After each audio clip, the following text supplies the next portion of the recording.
Hello everyone, and welcome to our magical storytelling session with me, Rachel McGaw. Thank you so much for joining me here in the Royal Palace at Stirling Castle to round up today's National Unicorn Day event. Normally, I would be here to welcome you to Stirling Castle, and I would tell you all about our fascinating history. However, today, I'm going to share a different story with a reading of my book, The Unicorn in the Castle. Amber and Alfie McCallie were aged 8 and 6. Amber liked dancing and Alfie liked dressing up and playing make-believe. It was Alfie's first big school holiday and the McCallies were going to visit Uncle Angus. Alfie was very excited because he lived in a huge castle on top of a hill. He'd only ever seen the castle in pictures, but Alfie was sure that Uncle Angus must secretly be a king or a lord or a laird or maybe even a wizard. The road to the castle was very steep. From the bottom of the hill, the castle looked enormous. It had a zigzag roof with pointy turrets, and at the top of its tower was a flag with Uncle Angus's special family crest on it. Alfie was thrilled. He'd brought all of his dressing up clothes to play knights and dragons with Amber. Amber wasn't as excited. She thought there was something a bit scary about the castle. She had a funny, bubbly feeling in her tummy. But because Alfie's smile was so wide and happy, she didn't say anything about it. Amber and Alfie needed both hands together to knock the heavy iron ring on the door. Uncle Angus greeted them with a loud belly laugh and a hug so tight the children thought they might burst. "Welcome to Castle McCallie, McCallies," he boomed. Inside, a great hall opened behind him with 2 wooden staircases and hundreds of paintings hanging in gold frames. Alfie let out a squeal of excitement. This was just like the castles in his imagination when he played knights and dragons. He squeezed Amber's hand and looked up at her with round, sparkly eyes. "Can we play?" he said in one quick sound. Even Amber thought that the castle was pretty special. It looked like the castles in her fairy tale books with its tall windows and coloured glass. "Okay, Alfie," she said. "Let's play." At tea time, Uncle Angus called for the children to come to the dining room, and they followed the swish-swash of his kilt as he walked.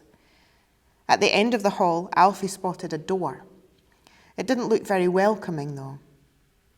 It had metal spikes poking out, and in the middle was a thick black cross.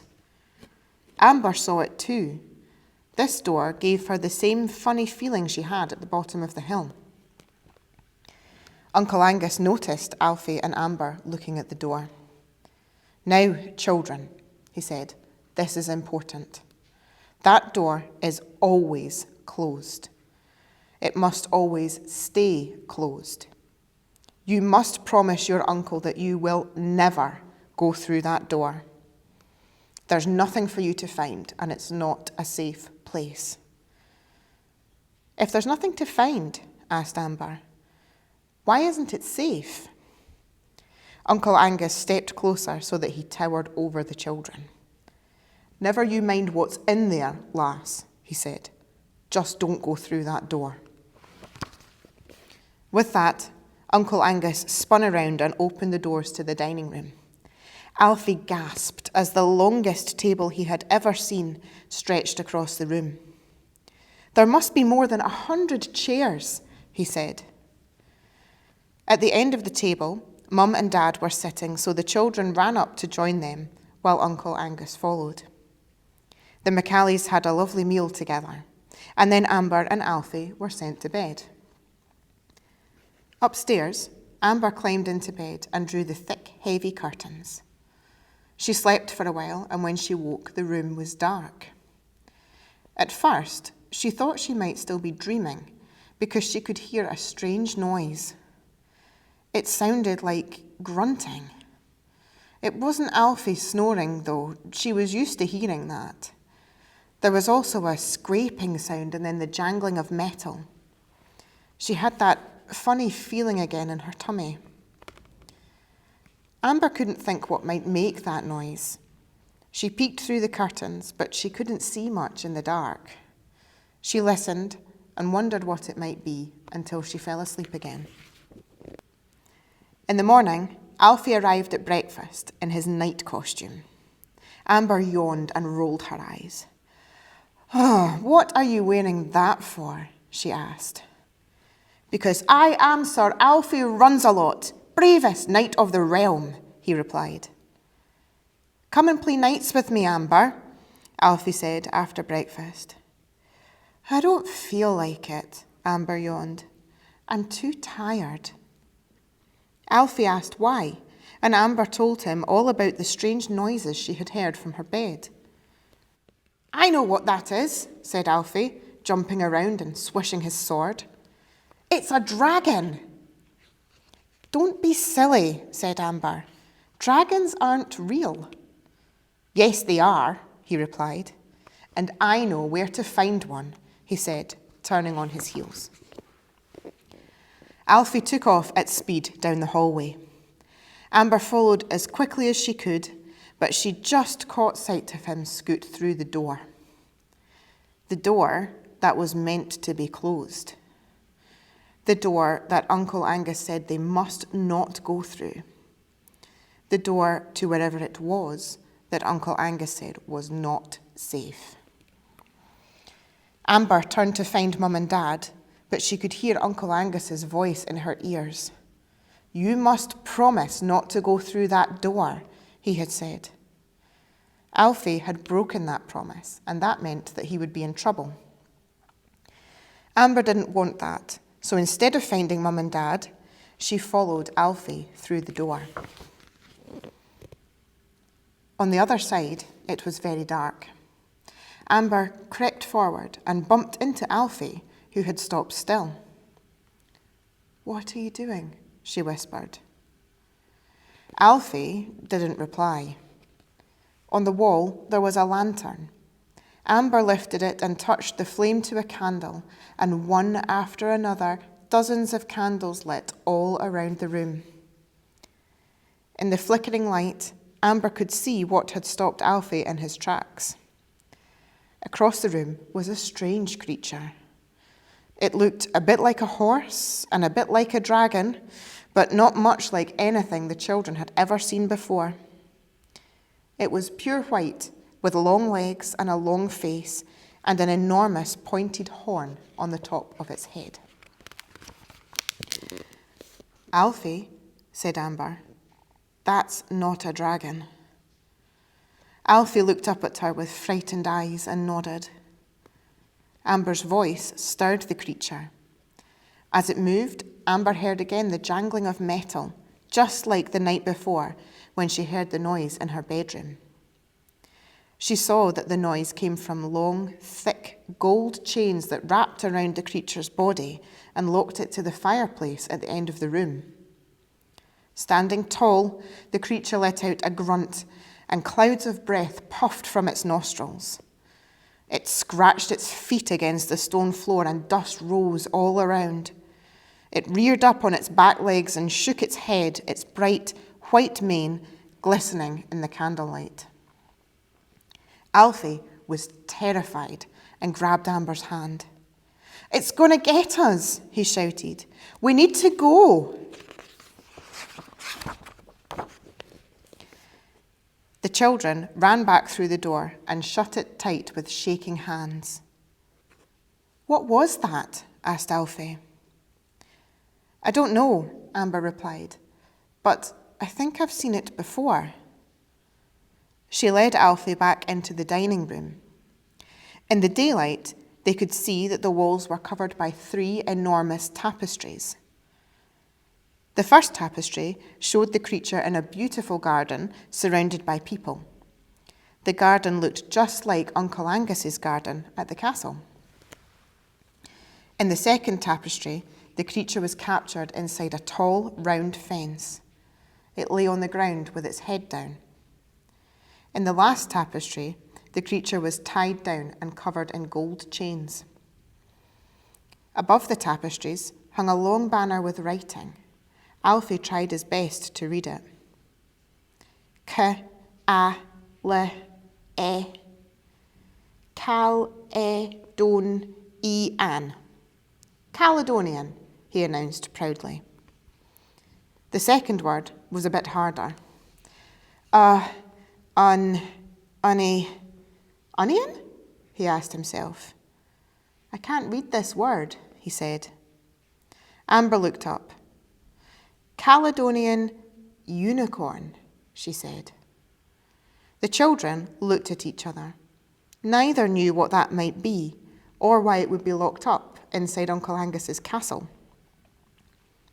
Alfie said that they should tell Mum and Dad because it must be a dangerous thing to be chained to the fireplace. But Amber reminded him that they had broken their promise and that they would be in trouble. That night, Amber lay awake and thought about the unicorn. She couldn't understand why Uncle Angus would keep it locked up in the dark. Earlier, Amber had looked right into the unicorn's eyes. Through the dust clouds, Amber didn't see anger or danger in its eyes. She saw sadness and hope. The next morning, Amber whispered to Alfie that she was going to go to see the unicorn. He looked at her, wide-eyed. "You can't, Amber. It might hurt you," he said. She explained that she didn't think it was fair that it was locked up. She wondered when it had last seen any daylight or been shown any kindness. Alfie said that if she was going, then he would go with her. He rushed upstairs and emerged again, dressed as Sir Alfie Runs-a-Lot. "If it comes for you, I'll protect you," he declared. When no one was looking, the children slipped through the door again. "Just wait here, Alfie," said Amber, taking the lantern. The unicorn's chains rattled as it stood up. Alfie waited near the door. As he looked up, he noticed that there was another tapestry on the wall of this room. It showed the unicorn unchained, being led through a garden by a girl in a white dress. Suddenly, Alfie heard a clatter, and Amber let out a shriek as she tripped and fell, scraping her knees and burning her fingers. At the sound of Amber's cry, the unicorn reared on its back legs. Alfie ran as fast as he could to help his sister. The unicorn strained against the metal chains with all its might towards the children. Alfie was terrified it was going to hurt them, just as he thought. He knelt, trembling, pointed his sword toward the unicorn and covered Amber with his shield. The unicorn towered over the children and leaned forward. They were both frightened and had tears in their eyes. They gripped each other tightly. And then, to Alfie's surprise, the unicorn delicately touched the top of Amber's head with the very tip of its horn. A flash of light burst across the room. When it dimmed, everything was quiet. Amber had stopped crying and looked at her hand. There was no sign of a burn. She looked at her knees, and there were no scrapes and no scratches. Amber rose and slowly walked towards the unicorn. It stood still, the chains pressed against its body. She reached out and touched its neck, and in return it gently nuzzled the top of her head. "You healed me," she said. Suddenly, the door to the hall burst open and Uncle Angus appeared. "Children," he shouted, "get away from that beast!" Uncle Angus pulled at the unicorn's chains. The unicorn reared and grunted and stamped its feet. "Get away, children," Uncle Angus repeated. "No, Uncle Angus," shouted Amber. "Let it go." "This is a dangerous beast," he yelled. "It's not," cried Amber. She ran across and stood right between Uncle Angus and the unicorn. "It healed me when I fell," she said, pointing to her hand. "Alfie saw, too," she said. Uncle Angus looked at Alfie, who nodded his head. "It's true, I did," he said. "There was a really big flash, and then, like magic, she was all better." Uncle Angus loosened his grip on the chains, and the unicorn stood down. Amber stroked its neck, and it nuzzled her again. "You see," she said, "it's a gentle creature." Uncle Angus was baffled. "This beast has been held captive by the McCallies for generations. You've seen the tapestries upstairs.